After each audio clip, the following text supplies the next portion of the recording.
You got to give a shit about people. Like you've got to make other people successful and understand what they care about. Otherwise, they're not going to care about you. Just branding. Podcast. Hello and welcome back to Just Branding. Today's guest is someone who's quietly becoming one of the most trusted voices in the creator economy, and he's doing it without the hype. We're talking to Jay Clouse, who is a creator, educator, and founder of Creator Science, a platform helping creators become professional entrepreneurs. Jay's built a powerful brand around clarity, consistency, and community, and he's done it while staying deeply aligned with who he is.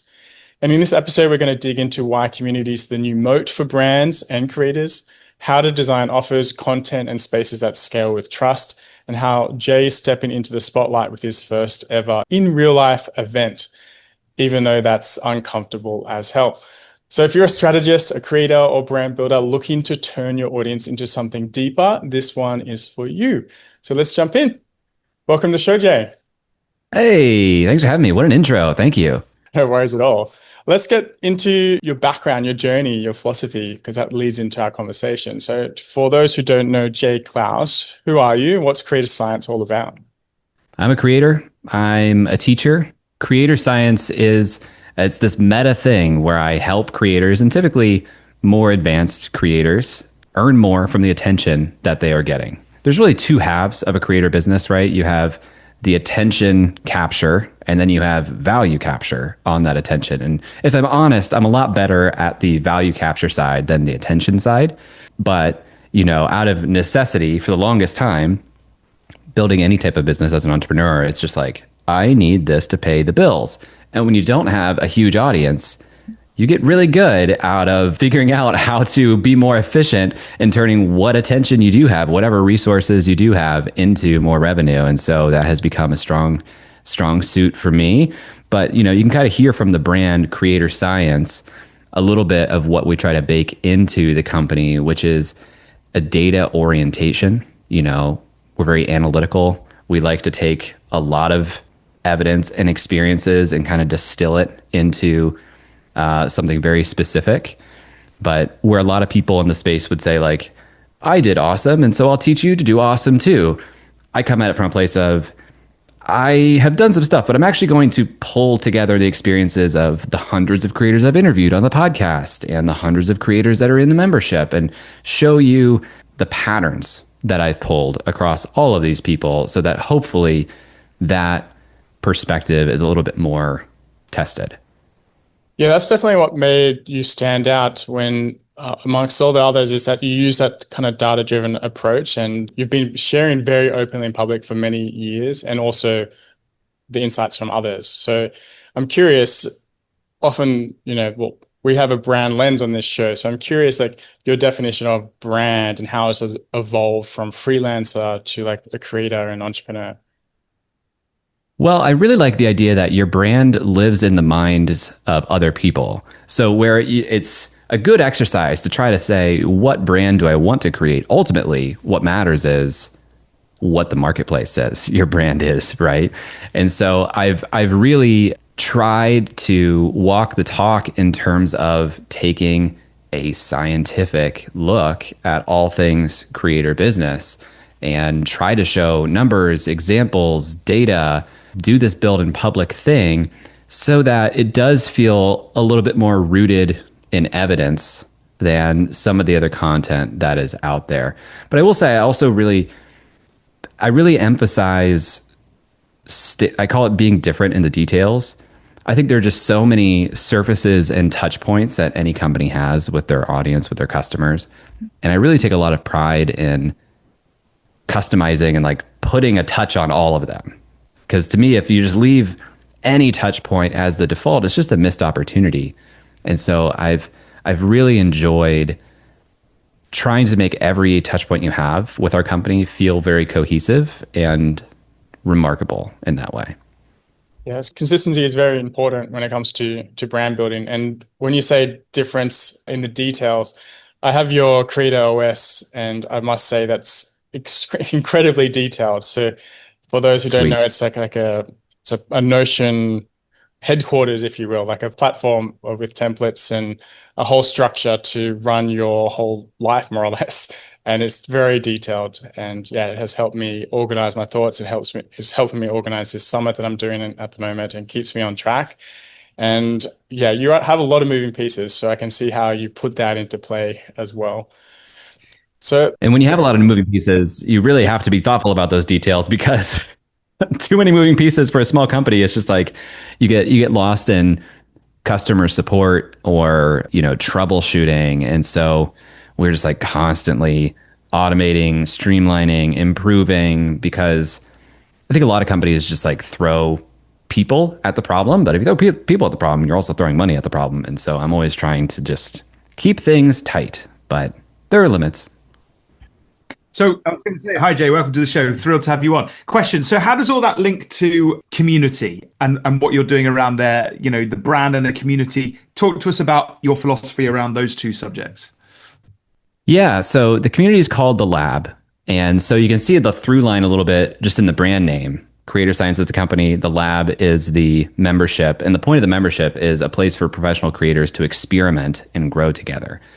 And when we were doing the branding exercise or like the brand refresh that you see on all of our stuff now, we have this like consistent design element of this like blue tag, I want to say. And then there's a white hexagon on one end. And inside the hexagon, there's some iconography. And then you have the name of the product on the other side of the tag. And so all of our products, Creator HQ that Jacob just mentioned, the lab, they share this iconography of the Creator Science brand. So there's that through line. But even in just like the ethos of the community, really what we're trying to do is give people the space to learn from the experiments of other people. Because you and I, anytime we run an experiment in our business, which I think publishing any piece of content is an experiment, but any experiment we do, we learn from that data.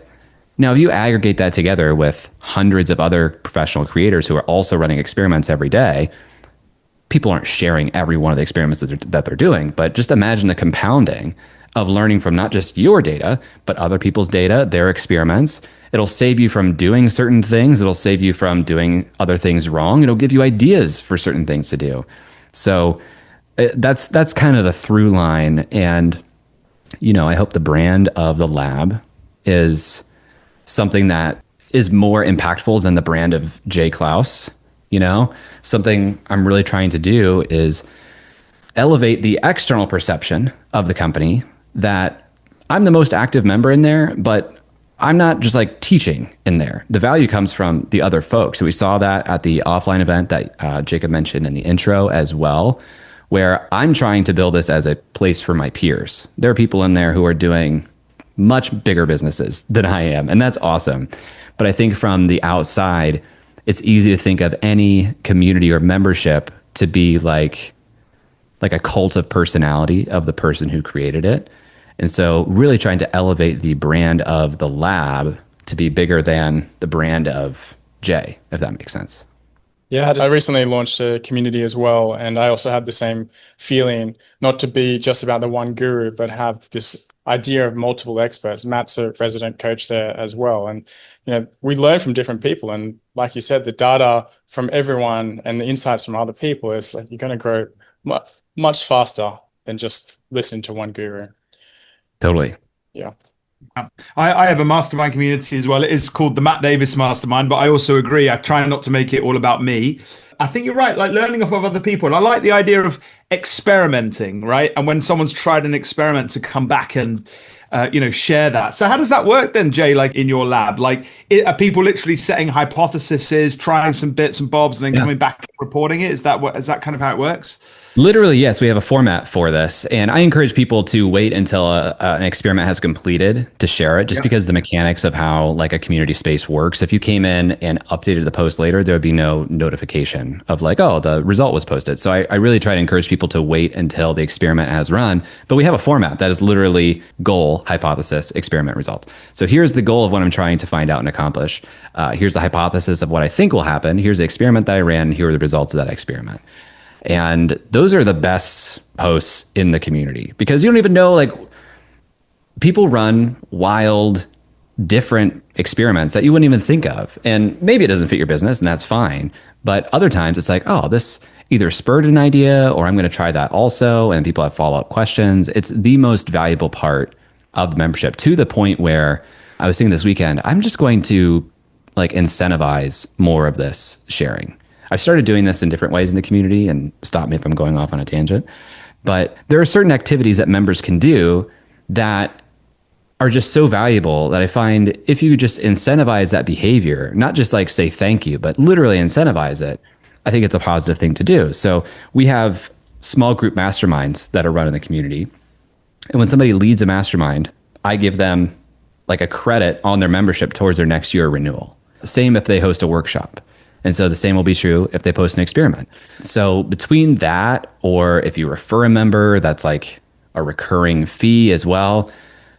I think people can pay for their own membership just with like showing up and being a good member. And to me, it's worth it for you to just be a kick-ass member and not pay me a dime, because that just makes the community stronger. So I'm constantly playing around with little things like that. Some work, some don't, but I think that's like kind of the work of being a community builder, is saying, well, how do we actually make this place operate more asynchronously, more decentralized, genuinely align people's incentives and expectations so that, a good community is good for everybody. The tension we see sometimes in community is, it's really exciting because people join early and it's small and they get access to you and you build it and this is exciting for them. But then the success of that leads to growth and leads to growth. And eventually at some point, sometimes growth in the community actually detracts from the value people had initially, which was like a small, intimate space. So it's like this interesting living organism that we constantly have to tend to. Maybe it's not an organism, maybe it's like a garden that we constantly have to tend to and trim things back and just make small tweaks to try to make the balance just right. Yeah, I love that metaphor. And yeah, I'm finding the same thing in our community as well. And I know you had like a limit of 200, and then after 200, then you kind of open the doors up for like a lower tier membership and grew it that way. How did you find the success of that? Yeah, this was a successful experiment that kind of came to bite me in the butt. So because I'd been a part of communities that had this exact problem I just described, which is like growth threatens what was awesome about the space. In the beginning, I thought, I'm just going to be super active here. I'm going to have a lot of access to me, and there's a limit on what I can do. So I said, let's prevent the problem of closeness going away, and let's prevent the limits on my capacity by just capping how many people can be here. And I did that, and that was like new and innovative. I capped it at 200 people. It got a lot of attention, and we hit that pretty quickly. But here's what happened when we hit that limit. There were certain things that I wanted to do with the evolution of the community that I just couldn't do. We're trying to do more in-person experiences. We had the big event that we just did last week, but I want to do little pop-ups all around the country, all around the world, and enable these like grassroots level small meetups. But if we're at a 200 member cap and there's only 3 members in Australia, I can't solve that problem and make that a better experience without like kicking people out or only accepting people from Australia when we have open spaces. Same with like platform density. When we hit the 200 person cap, we didn't have many people that were operating on Instagram or TikTok. How do I solve that problem if we're at the cap? So there are things that I want to do. There are like small groups I want to create that have specific priorities, whether it's location, whether it's knowledge share. In a capped world, I just couldn't do it. So we moved from a cap to an application. And this is after I did we did a town hall at the beginning of the year. And I said, here's the situation. We're at our cap. Here's what I want to do. I'm proposing moving from a cap to an application, because previous to that, we didn't have an application. It was just first come, first serve. But I realized that also, if you have any type of like customer journey where somebody starts at point A and they could get ostensibly to point Z, if your community has folks that are at point G, they are not going to have that much interest in people that are still at point A. It becomes noisy. It feels like that space isn't for them. So you really have to constrain your community to a very small portion of the customer journey.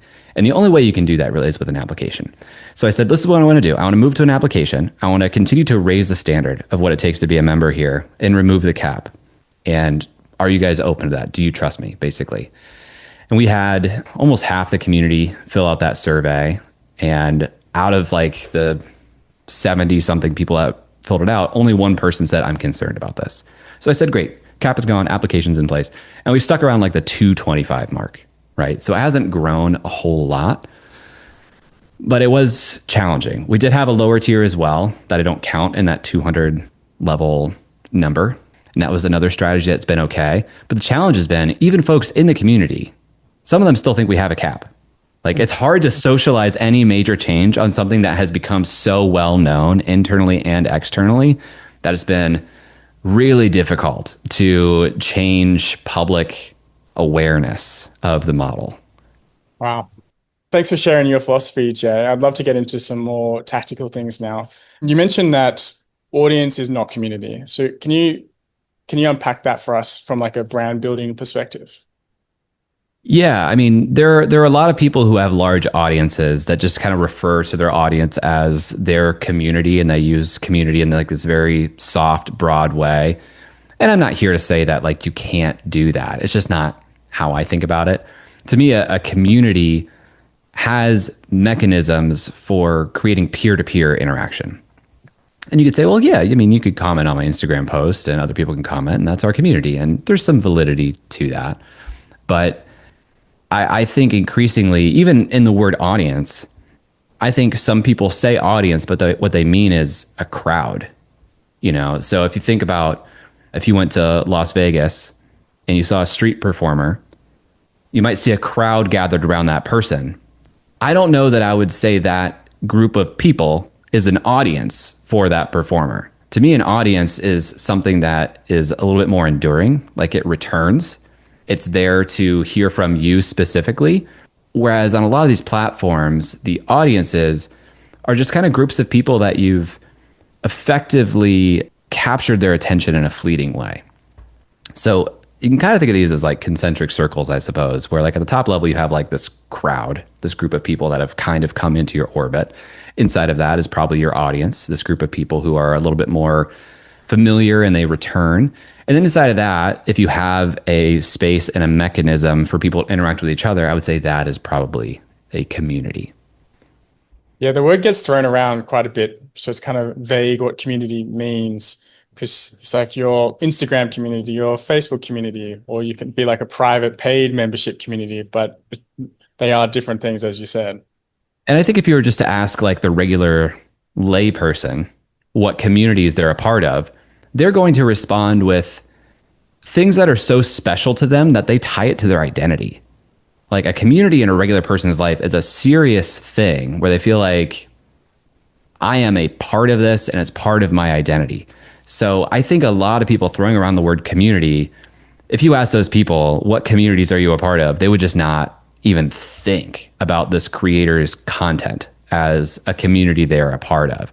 And so if you are thinking about community building as a skill, as a strategy, I do think you want to get to the level of, I want to build something that people are so invested in, and I mean that in a figurative sense, so invested in that they feel like their identity is tied to it. That's really powerful, but that's a really high bar.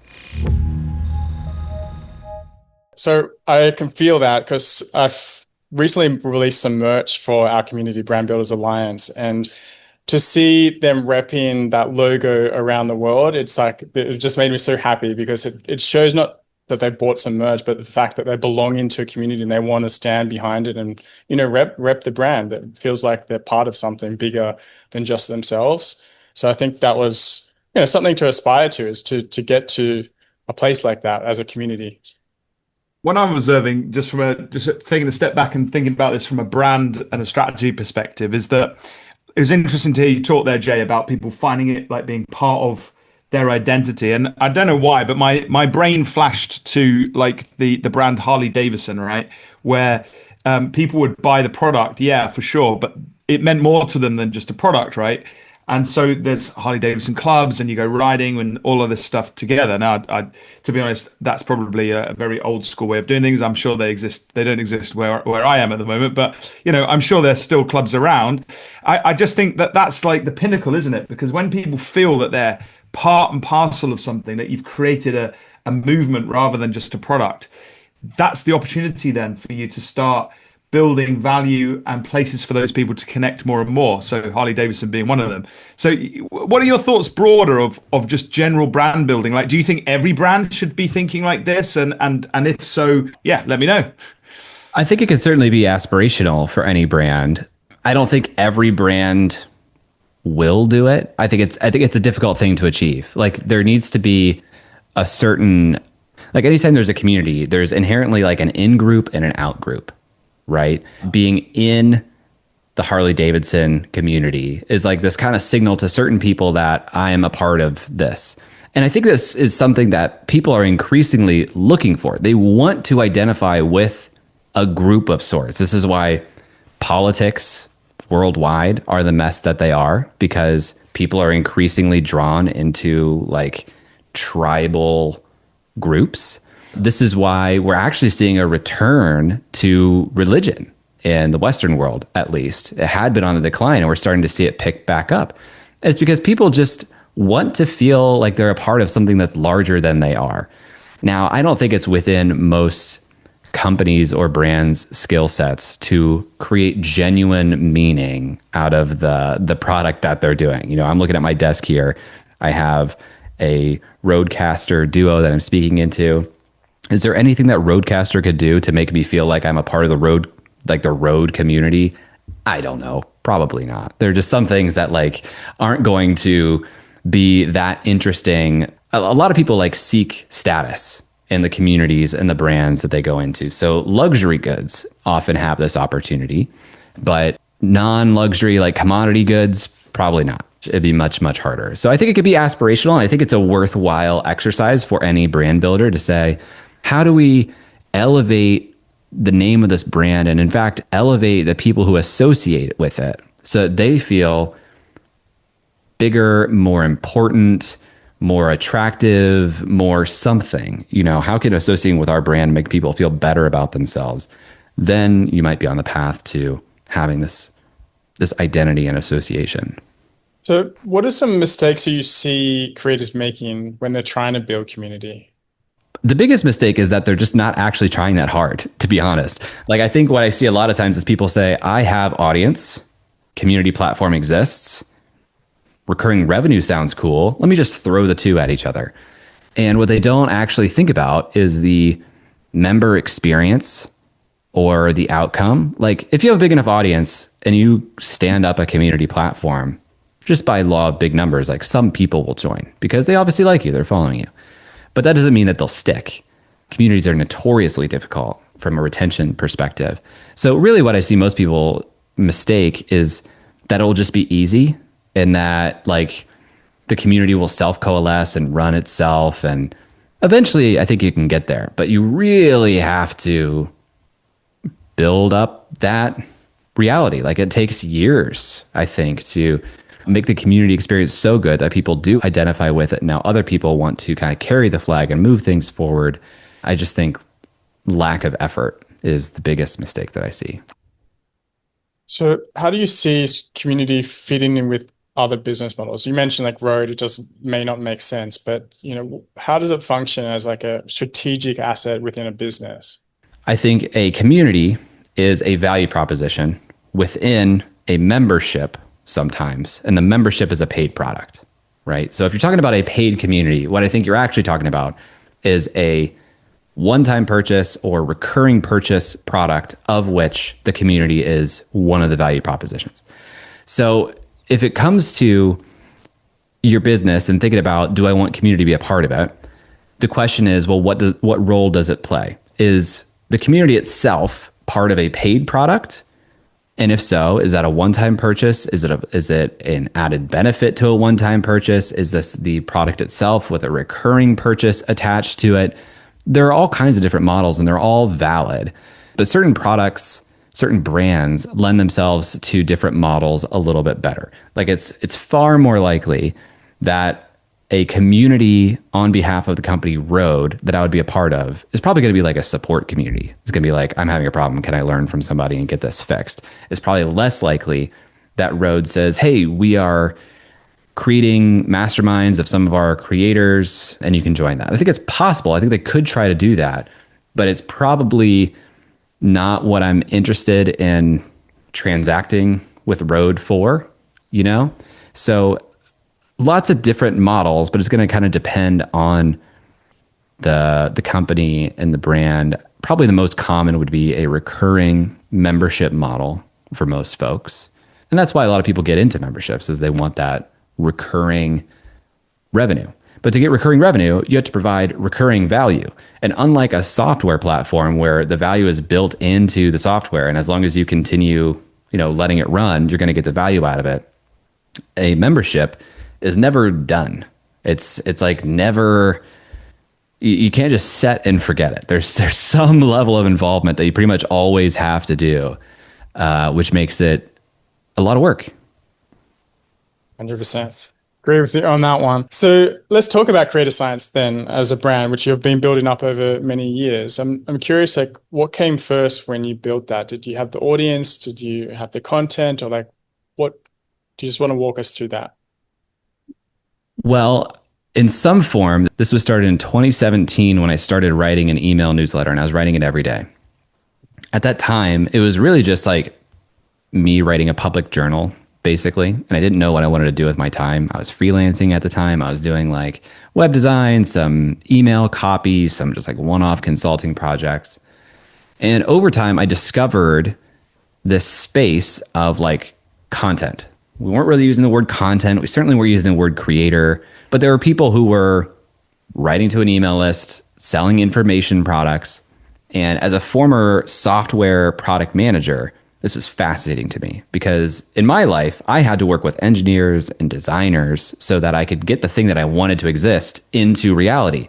And that always came with compromises because the business needed to move faster, deadlines needed to be moved up, this was unfeasible. So it's so frustrating to go from, this is what I know people want, but I have to work through other people to make it real. And often it's not even the thing that I dreamed of in the first place. But content, I could make content. I could do writing, I could do podcasts, I could make a course. All that was in my control. And so suddenly like my product mind was just on fire that I could do these things. So I started studying people who were doing it. And I didn't know what I was going to like make yet, but I had to publish something because I told people I'd publish every day and then every week. And so I just started sharing what I was learning, studying people doing the content thing. And so fast forward 8 years, it's just been a lot of me studying people doing the content thing and sharing what I'm learning. So the content came first. When I started to get my together and think of this as a company, as a brand, I first named it Creative Companion because I was like, I want to feel like a companion on the journey to being a creative person.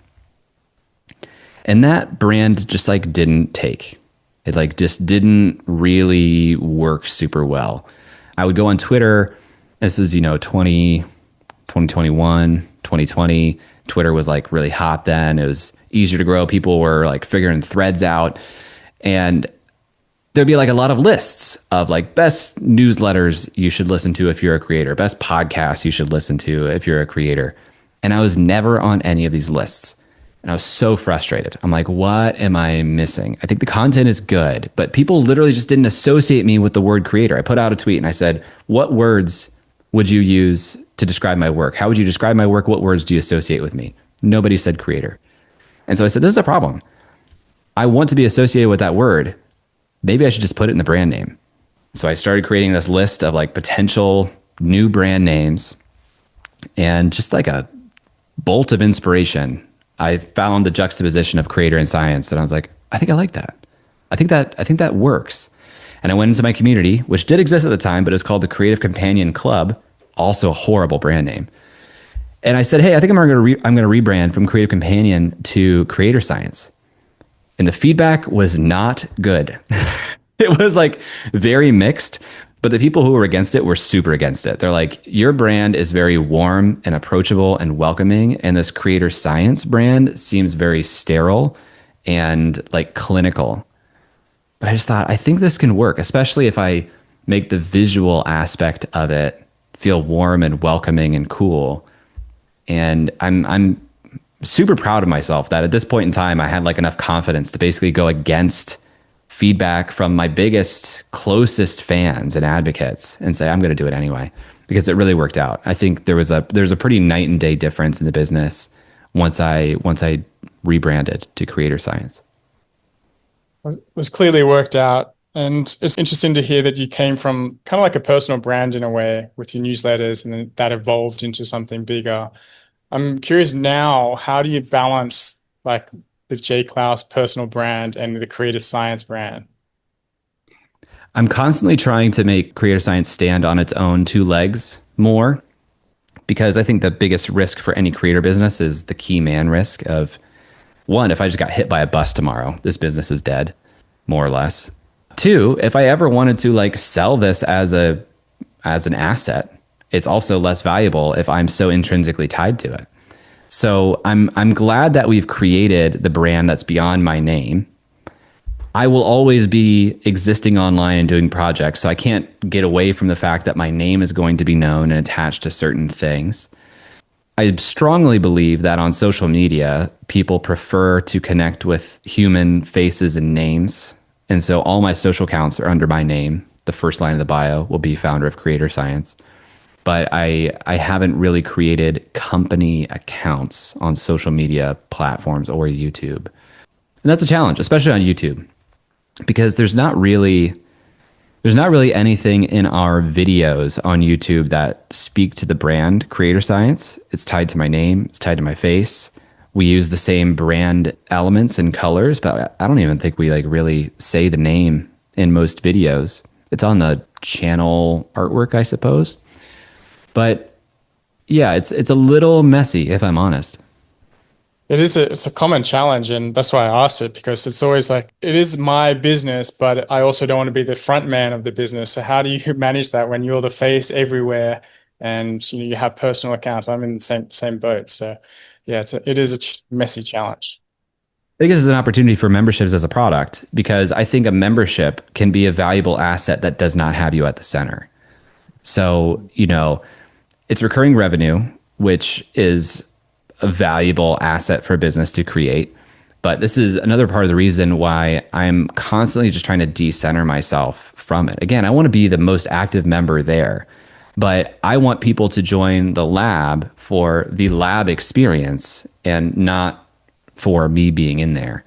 And we're making headway there, but yeah, I'm starting to look more and more at any project I take on, any new asset I create within the company, within the brand, from the standpoint of, can I build this to be sold someday? Not because I have plans to do that in the immediate term, but because I think it's a good business building exercise to say, what would it look like to build this asset to retain value and to create enterprise value in it, even if I die or am not involved, whatever the risk is, I want to reduce that key man risk. That's interesting. I'm massively failing on that. In fact, I think for me, like a lot of the stuff, I tried to do that for like nearly, I think about 10 years. I had a creative agency. Some of the listeners will know my story. But I came to the conclusion, because I was rubbish at what you just said, Jay, right, trying to take myself out of it, that frankly, I'm going to embrace it, right? So everything now has got my stupid face and beard on everything that I do, and I'm just like Matt Davis, and that's it. So it's interesting to hear you talk about that. I think, it is smart if you can pull it off, but it's tough, right? It's really hard because people buy people and they trust you, they trust Jay. Do you know what I mean? So like suddenly if you handed that off, it would probably damage their relationship then with the product or the membership community that they're interacting with potentially. So if, that's the hardest thing, I would imagine, to detach yourself, if you ever did. I think it really depends on the experience that you create within the space, because if people's primary experience with the space is, I'm sharing experiments, I'm learning from experiments, I'm placed in a mastermind group, I'm learning from that mastermind group. If their experience of the value is not through you, then your involvement or your changing involvement, it just shouldn't matter. I think they would have to trust and believe that any new steward would treat it well. I've long thought that if I were to ever go through an acquisition again, I would not announce the acquisition until months after it had happened so that I could prove to people that nothing has changed. Oh, smart. Because I do think that is the experience you need to have, especially in a product like a membership that is so, I don't want to say fickle, but like there's the risk of negative network effects. Often people will join a membership because people are joining a membership. But if you have a run of people leaving a membership, now other people are going to leave the membership because people are leaving the membership. So you don't want that type of like fear or worry. And so, yeah, if you ever did go through an acquisition, I think you would want to set it up in such a way that you kind of keep it on the down low, hush hush, prove that the experience has not gotten any worse or changed, and then say, by the way, there is a change coming. In fact, it's happened. And in fact, you probably didn't notice because we designed it that way. You clearly thought about it before, right? How to do that. And you have the experience from prior acquisitions. There was something you mentioned before about, you choosing your name and you just had clarity that was the right pick. How did you come to that decision? And, for other people listening, how can they get clarity in such a situation when it comes to something like that? I wish I knew, to be quite honest, because I'm working on a book proposal right now. I'm going through the same issue with the title. And all I can describe it is like anytime you've worked on a puzzle and you click two pieces together and you're like, oh, that fits together. That was just a sensation that happened in my brain when I came across that name. And when you feel it, when it's missing. And I wish I could say like, here's how you get there. But honestly, it was like, it just felt right. And then of course, sometimes you have that feeling and you need to interrogate it a little more. You want to sleep on it. You want to turn it over. You want to look at it from different angles, different sides.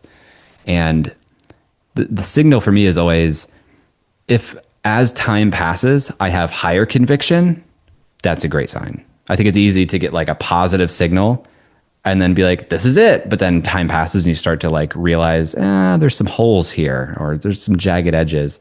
And then you want to interrogate it more and more and more. But anytime I'm like, I think I figured this out.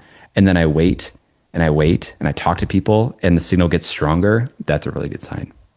It sounds like you've been looking inward as well. Like you knew that your brand was kind of rooted in this science or the data-backed approach. So you're kind of like leaning in that direction and it just felt right. And then you tested it and, over time it percolated and you're like, okay, that's the one. There's some things with naming in particular that I've just come to believe is true. I think you want simple, like common words, but you want them to interact in surprising and uncommon ways. So contrast, as we know, is like a big positive thing in design, generally in branding. I really believed in having the .com, so that needed to be a thing. I think you want the name to be simultaneously like kind of surprising from the contrast perspective, but also intuitive. So it's like, creator science. That's interesting. There's contrast there, but you also can kind of intuit accurately what to expect from that. If you can't intuit something accurately, I think that's kind of a problem. And then if you're thinking about like identity and how you want people to relate to your brand, I think it's important to think about the name and how it will reflect on them if they're wearing it as a shirt, as a jacket, reading a book with it on the title.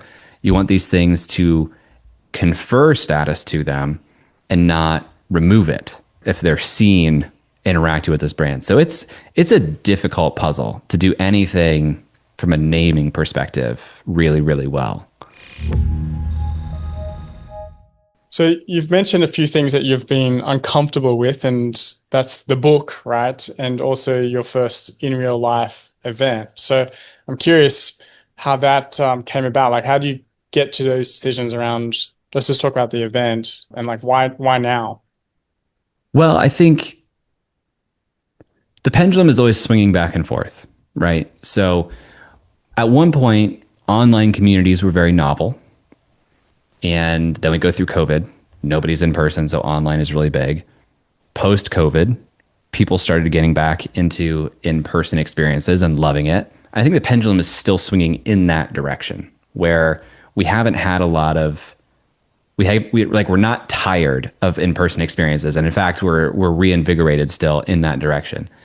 And so I just have this belief that for anyone building a community, it is going to become standard and expected that even if my primary interaction with this community is online, that people will want and even come to expect having offline experiences. So this is what we're thinking now. The first thing I did at our IRL event was to say, rebranding the name of this event. It's not the lab IRL, it's the lab offline. You guys have a lot of experience with the lab online. This is the lab offline. And we're going to do offline experiences twice a year.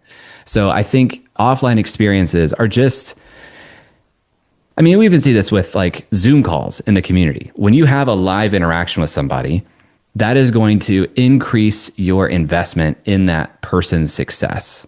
So I always tell people when they're launching a community, really over-index on live sessions at the beginning, because then that small group of people, when they see a two-dimensional name and face, they feel like there's more of a human behind it. Offline events are like that on steroids, right? And I think it's a competitive advantage right now to do offline events. I think eventually it'll just become kind of a necessity because there'll be enough of these communities that are offering this as part of their model that, again, it will be just expected of the few communities that we continue to engage with. I think we haven't quite hit like a bubble burst yet. We're seeing more communities created all the time. Most of them are done poorly. People won't participate in 5 communities simultaneously. At best, they'll oscillate between them while still being a member. But I think what will probably happen is people will say, I just need to consolidate my attention. I'm going to cut out most of my involvement and stick with 1, maybe 2 communities that really serve a real need in my life. And I think the bar for which community you stick with is going to be pretty high. And I just think you'll want to be doing some form of in-person experience to compete in that world. And so our first event was 2 things. 1, doing it so well that people raved about it, so the people who came are likely to go again. And they are going to, when asked by other members, say, yeah, you should absolutely do that. So first and foremost, the experience had to be good enough that the people who came were glad they did and will come again. And second, I wanted to figure out the economics of it, because it's not something that I see as a revenue driver, at least not the type of event we just did. I see it as a retention mechanism. I think there are people who, especially like the more busy and successful the creators in the lab are, the more intentional they are with their time and attention. So a lot of them, they'll jump into the forum like once a month, maybe more than that. But those are the people who are like, I really value these in-person experiences because I can have this very concentrated 2-day experience. I mean, there were a couple people at the event that were like, listen, I might not have renewed my membership. I'll renew my membership every year just to come to one of these. And so I just think it's a really powerful way to engage people who are not like particularly suited for an always on asynchronous experience. What's been the hardest part or surprising part of doing an in real life event like that? The hardest part was the economics, figuring that out, and not even just like figuring it out, but like projecting it so that I didn't like lose my shirt on running the event, right? I probably didn't do like a super effective job of marketing it internally, but we had 20% of the community show up. Like we had 40 people. It's a 200-ish person community. And so we had a really good turnout for the amount that I talked about it. There's just a lot of logistics that we hadn't done in this format before, right? And so leading up to it, I just didn't know, like, is this going to be good?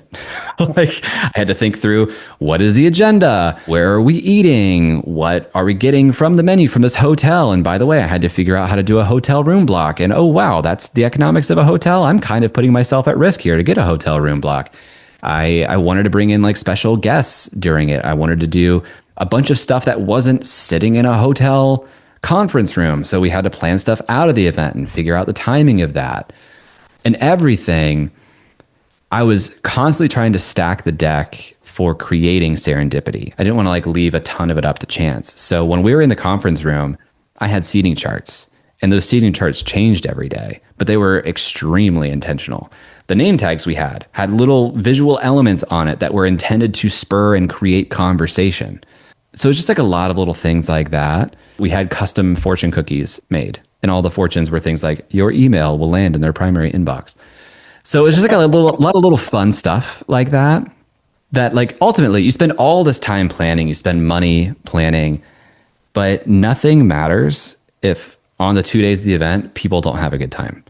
So it's just like months of planning and trying to do something good, but ultimately nothing matters if those 2 days aren't a good experience for the people who are there. And we landed on a Sunday night. The event was Monday and Tuesday. Our bag was mistagged at the airport. All of our materials were in a checked bag that we were flying to Boise, and that bag went to San Francisco. And we had less than 24 hours to get that bag back. And we did, but it's like, this is all really stressful. This shouldn't be this hard. And now, I put out the feedback survey last night. We had 40 people come. We have 25 responses so far.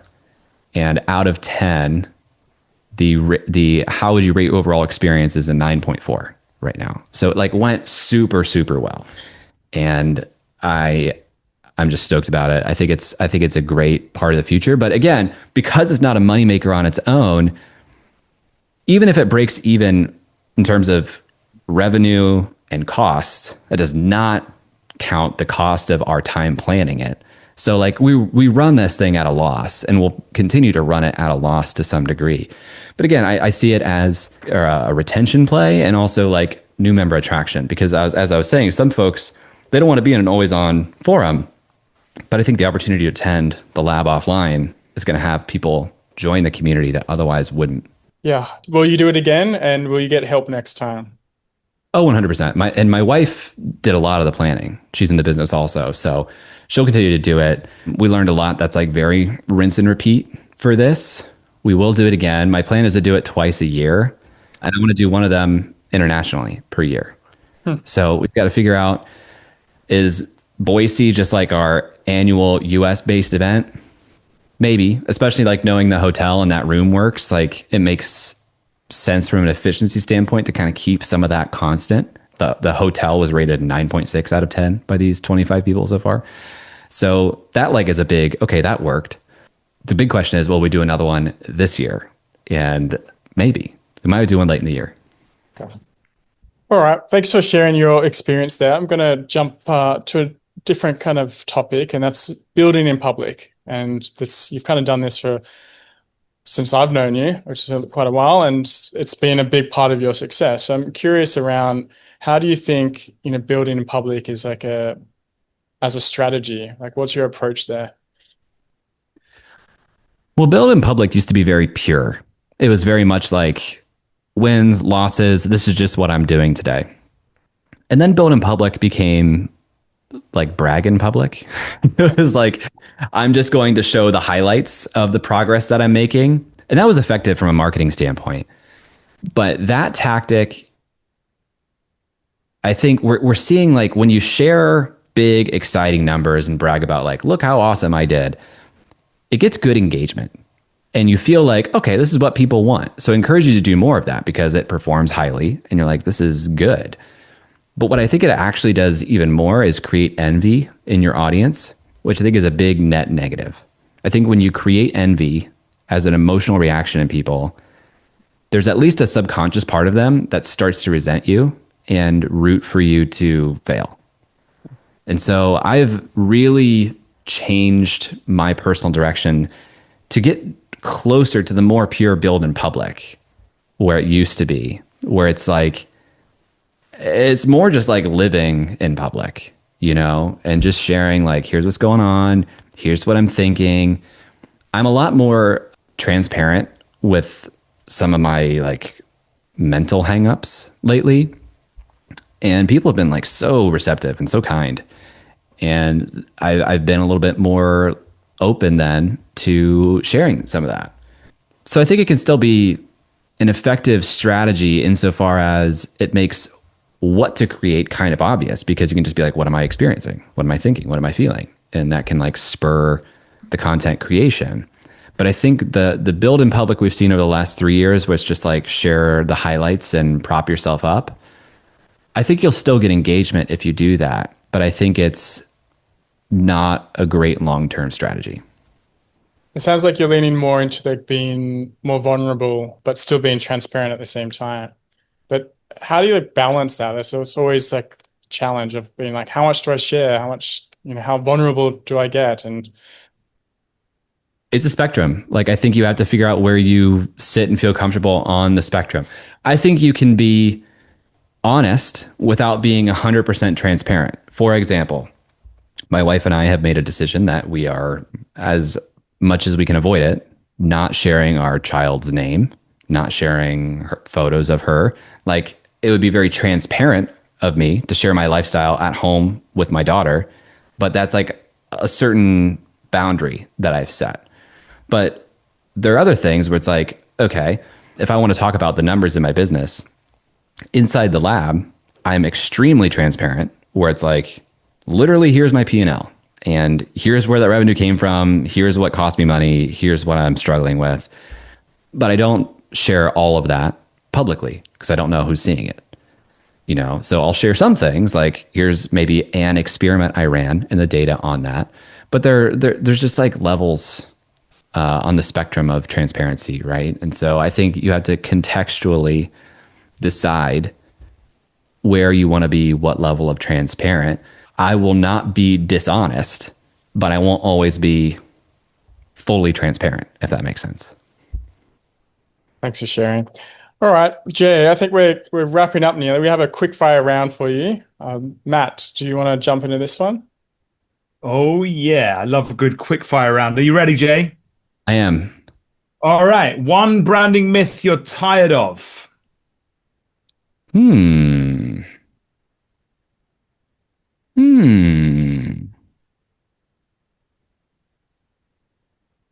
This is interesting. I don't live in this world as much as you guys do. I will say there was something I heard once that I like really, really bought into, that I don't know if I completely buy into it anymore. And that is, a great logo should be able to be redrawn from memory by like a child. Nice. Nice. All right. Got another one. One creator myth you're tired of. I get really tired of people like making the six-figure claim in their products. Like, this is going to help you make a six-figure this or become a six-figure that. It sounds sexy, it sounds flashy, and will sell programs, but it's always overpromised in terms of timeline. And yeah, I just think it's dishonest. Okay, most underrated tool or ritual in your creative workflow. Oh boy. I feel like it's like 1Password.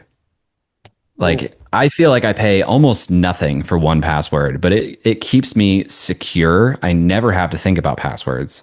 And I can easily share things with my team, with my wife. It's like beautiful. I feel like I pay not enough money for 1Password.